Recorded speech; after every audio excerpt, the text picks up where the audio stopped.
पिछले वीडियो में आपने देखा था कि किस प्रकार से कर्ण और अर्जुन में युद्ध की संभावना खत्म हुई। अब आगे की कथा। द्रोणाचार्य ने अपने शिष्य कौरव और पांडव की शिक्षा पूरी हो जाने पर गुरु दक्षिणा लेने का विचार बनाया। गुरु दक्षिणा में द्रोणाचार्य ने द्रुपद को बंदी बनाने के लिए अपने शिष्यों को कहा। गुरु द्रोणाचार्य के दक्षिणा को पूरा करने के लिए सभी कौरव भाइयों में आपस में होड़ मच गई। सब एक दूसरे से कहने लगे, पहले मैं युद्ध करूंगा तो पहले मैं युद्ध करूंगा।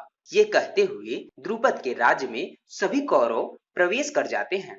पांचों पांडव द्रुपद के राज्य के बाहर ही द्रोणाचार्य के साथ रुक जाते हैं और द्रोणाचार्य से कहते हैं, पहले आप कौरव का पराक्रम देख लीजिए। मुझे विश्वास है कि कौरव राजा द्रुपद को बंदी नहीं बना पाएंगे। इधर कौरव द्रुपद के राज्य में प्रवेश करते हैं। प्रजा को मारते पीटते राज्य मार्ग पर चलने लगते हैं। यह देख द्रुपद और द्रुपद के भाई महल से बाहर निकलकर सभी कौरवों का सामना करने लगते हैं। द्रुपद को युद्ध में हराना इतना आसान नहीं था। राजा द्रुपद ने कौरव पर बाणों का बौछार कर दिया, जिससे सभी कौरव भाई अत्यंत घायल हो गए। दुर्योधन को द्रुपद ने एक के बाद एक 30 बाणों से अत्यंत घायल कर दिया। इधर राज्य के सभी निवासी कौरवों पर लाठी डंडा जो भी वस्तु मिले उसे लेकर उन पर टूट पड़े और सभी कौरव भाइयों पर लाठी डंडे से पिटाई करना प्रारंभ कर दिए। कुछ कौरव वहां से भाग गए और कुछ अत्यंत घायल हो गए। पांडवों को यह बात पता चली कि कौरव युद्ध में बुरी तरीके से हार चुके हैं और उनकी प्रजा के द्वारा पिटाई हो रही है। तब अर्जुन द्रोणाचार्य का आशीर्वाद लेकर अपने भाइयों के साथ द्रुपद के राज्य में प्रवेश करते हैं। अर्जुन युधिष्ठिर को युद्ध करने से मना करते हैं। अर्जुन बोलते हैं, आप राज्य के बाहर ही रुककर गुरु के सेवा में तत्पर रहिए। और भीम आगे आगे चलते हैं एवं नकुल और सहदेव अर्जुन के पहिए के रक्षक बनते हैं। राज्य में अर्जुन प्रवेश करते ही बाणों की बारिश करने लगते हैं।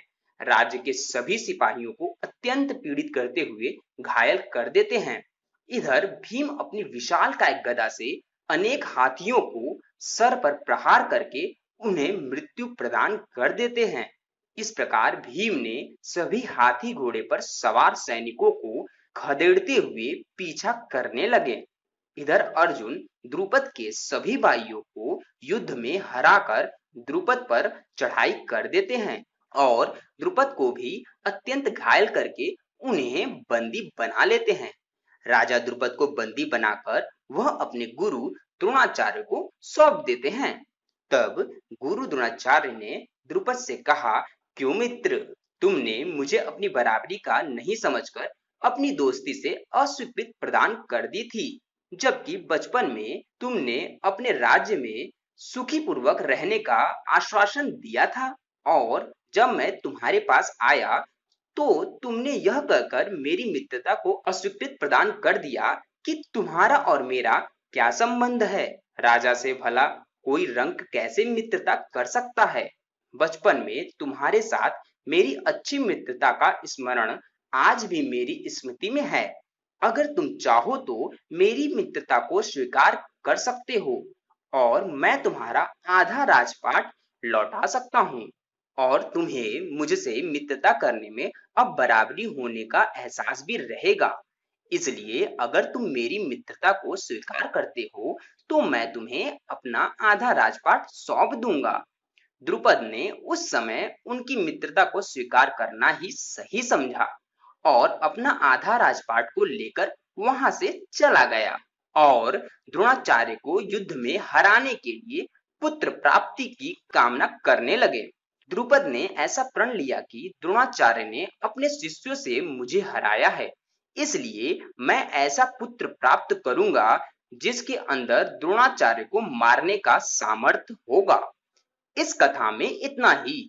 अगले वीडियो में हम जानेंगे कि युधिष्ठिर का युवराज पद पर अभिषेक किस प्रकार से होता है। दोस्तों, आपको हमारा वीडियो कैसा लग रहा है, आप हमें अवश्य बताएं। वीडियो पसंद आए तो लाइक शेयर सब्सक्राइब करना न भूलें। धन्यवाद।